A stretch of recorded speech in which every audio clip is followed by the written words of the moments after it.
وجہ تسمیہ: نام پڈانا۔ پڈانا گاؤں کے عمر رسیدہ بزرگوں سے رابطے کیے، علاوہ ازیں علی محمد مغل جو تقریباً 1 صدی کو پہنچنے والے ہیں، ان سے معلومات حاصل کیں، جس پر سبھی متفق نظر آئے۔ حقیقت کچھ یوں ہے کہ موجودہ گاؤں پڈانا آباد ہونے سے پہلے سے یہاں ایک قوم پڈے کے نام سے موسوم کی جاتی ہے، جو کہ گائے، بھینسیں اور بھیڑ بکریوں کے ریوڑ پالتی تھی۔ ان کا ڈیرا یا بسیرا بادی والا کھوہ یعنی کنواں، جو کہ موجودہ گاؤں کے مشرق میں سکول سے کچھ فاصلے پر واقع ہے۔ تاریخ اس پر بالکل خاموش ہے کہ یہ پڈے قوم کہاں سے آ کر یہاں آباد ہوئی یا اس کا پرانا مسکن کہاں تھا۔ قیاس ہے کہ یہ لوگ سندھ کی طرف سے آئے تھے، واللہ اعلم۔ پڈانا تاریخ کی نظر میں تاریخی لحاظ سے پڈانا پنجاب کا سب سے بڑا گاؤں تھا۔ تاریخ شاہد ہے پڈانا کا وجود آج سے 454 سال سے کہیں پہلے سے تھا، کیونکہ اس کے آباد کنندہ کا نام تاریخ میں چنگا رقم کیا گیا ہے، جو سندھوں کی 13ویں پشت سے ہوا ہے۔ چنگا ایک بارسوک چودھری تھا۔ وہ 40 جاٹ چودھریوں اور سرداروں کا سرپنچ تھا۔ پڈانا میں اس وقت 35 جاٹ اور 36 راجپوت یعنی کل 71 خاندان آباد تھے۔ پڈانا کو دیہات یا گاؤں کہنا تاریخ سے بے انصافی ہوگی۔ یہ ایک شہر تھا، بے شک چھوٹا سہی۔ پڈانا لائر پور یعنی فیصل آباد کی طرح ایک منصوبے کے تحت بنایا گیا تھا۔ یہاں پولیس چوکی بھی تھی، جیل اور عدالت بھی موجود تھے۔ سکول، مندر، گردوارہ، دیوی دوارہ، مسجدیں، شفاخانہ، حیوانات، ڈاک خانہ، ٹرانسپورٹ، سمال ٹاؤن کمیٹی، سبزی فروٹ منڈی، کولو، چکیاں، کپاس بیلنے والی مشینیں، منجی کی مشینیں، ڈاکٹر اور حکیم، غرض تمام شعبہ زندگی کی سہولیات میسر تھیں۔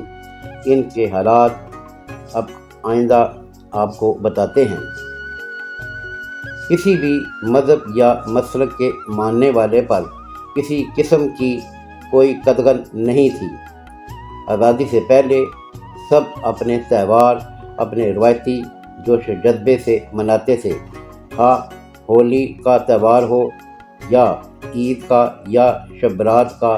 تمام مکین ایک دوسرے کے تہواروں میں شریک ہو کر ایک دوسرے کی دلجوئی کیا کرتے تھے، جس سے بھائی چارے کو پروان چڑھنے میں مدد ملتی تھی۔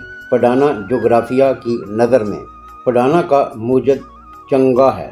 جغرافیائی شکل میں پڈانا محل وقوع کے لحاظ سے مشرق میں پاکستان اور ہندوستان کی بین الاقوامی باؤنڈری لائن پر واقع ہے۔ لاہور سے پڈانا کا فاصلہ تقریباً 40 کلومیٹر یا 25 میل ہے۔ گاؤں کی بناوٹ بہت خوبصورت ہے۔ درمیان میں آبادی ہے اور پھر چاروں طرف بازار ہے۔ بازار کے چاروں طرف پھر آبادی تھی، یعنی بازار گاؤں کے عین وسط سے گزرتا ہے اور اب بھی وہ اسی جغرافیائی شکل میں موجود ہے، مگر وہ بازار کی رونقیں، وہ بہاریں اب ناپید ہو چکی ہیں۔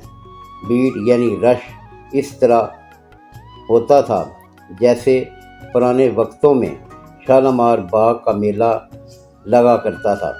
گاؤں میں چاروں اطراف کے دیہات خریداری کرنے کے لیے یہاں کا رخ کیا کرتے تھے، کیونکہ ضروریات زندگی کی ہر چیز، ہر نعمت یہاں میسر تھی، خواہ زیبائش کا سامان ہو، کپڑا، موچی، گوشت، درزی، رنگ ساز، حجام، پرچون کے متعلق ہی کیوں نہ ہو۔ بازار کی تفصیل آگے چل کر آپ کو بتاتے ہیں۔ سردار جوالا سنگھ پڈانیاں لکھ داتا وفات 1835۔ سردار جوالا سنگھ پڈانیاں عرف لکھ داتا تاریخ پیدائش سن ندارد۔ اس کے والد کا نام سردار مت سنگھ تھا۔ جوالا سنگھ مہاراجہ رنجیت سنگھ کی فوج کا کمانڈر تھا۔ جوالا سنگھ کا والد مت سنگھ 1814 خود بھی ملٹری میں ملازم تھا اور مہاراجہ رنجیت سنگھ کے بیٹے مہارائے سکرچکیا کے ماتحت تھا۔ جوالا سنگھ نے بہت سی لڑائیوں میں حصہ لیا۔ سوہن لال جو خفیہ ڈائری لکھنے پر مامور تھا، اس نے جوالا سنگھ کا نام رنجیت سنگھ کو دیا کہ یہ بہادر نڈر اپنے والد مت سنگھ کی طرح ہے۔ رنجیت سنگھ نے جوالا سنگھ کو فوج کا کمانڈر بنا دیا۔ جوالا سنگھ نے اپنے بیٹے یہ بہادر نڈر اپنے والد مت سنگھ کی طرح ہے۔ رنجیت سنگھ نے جوالا سنگھ کو فوج کا کمانڈر بنا دیا۔ جوالا سنگھ نے اپنے باپ مت سنگھ کے نقش قدم پر چلتے ہوئے 1807 میں مہاراجہ مالوا کی لڑائی میں حصہ لیا۔ 1818 میں ملتان کی لڑائی میں بہادری کے جوہر دکھائے۔ 1819 میں کشمیر میں معرکہ آرا ہوا اور 1821 میں منکیرا یا منکرا یعنی اوکاڑا کے پاس کسی جگہ کا نام ہے میں بہادری سے لڑا۔ اس کے بعد جوالا سنگھ کو اٹک کے قلعے کی ذمہ داری سونپی گئی تاکہ افغانی حملہ آور قلعے کے نزدیک نہ آ سکیں۔ جوالا سنگھ نے اپنے جوانوں کے ساتھ مل کر قلعے کی حفاظت کی اور کوئی افغانی قلعے کی طرف نہ پہنچ سکے۔ 1829 میں جوالا سنگھ کو فالج ہو گیا اور وہ نوکری سے ریٹائر ہو گیا۔ وہ ایک بہادر سپاہی ہونے کے ساتھ ساتھ فیاضی میں بھی بہت مشہور تھا اور مختلف طریقوں سے خیرات کرتا تھا۔ اس کی فیاضی کی بہت سی کہانیاں ہیں کہ فقیر، فقراء، برہمن، مفلس و نادار لوگوں کی پس پردہ مدد کیا کرتا تھا۔ مگر ایک بات جو تاریخ نے بڑی وضاحت کے ساتھ رقم کی ہے کہ جوالا سنگھ نے دیوان بیساکھ سنگھ کو جو شیر سنگھ سے آزاد کرایا تھا، جسے اس نے قید خانے میں ڈال رکھا تھا، اس کے عوض سردار جوالا سنگھ نے 1,00,000 روپیہ دیا، جو کہ اس وقت بہت بڑی رقم تھی۔ اسی نسبت سے جوالا سنگھ لکھ داتا کے نام سے مشہور تھا، جس کے معنی رئیس اعظم کے ہیں۔ سردار جوالا سنگھ کی شادی مہارانی جند کور کی بڑی بہن سے ہوئی۔ اب سردار جوالا سنگھ مہاراجہ بن گیا۔ مہارانی جند کور نے لاہور اور بادامی باغ کے درمیان ایک بہت لمبا چوڑا باغ مہاراجہ سردار جوالا سنگھ کی نظر کیا۔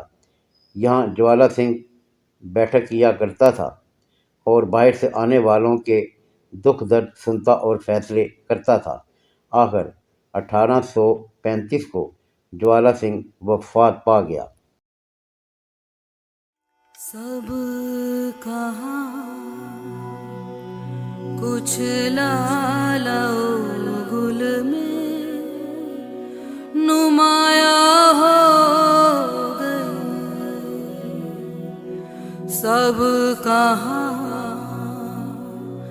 کچھ لالا گل میں نمایاں ہو گئی، خاک میں کیا صورتیں ہوں گی کہ پنہاں ہو گئی، سب کہاں کچھ لالا گل میں نمایاں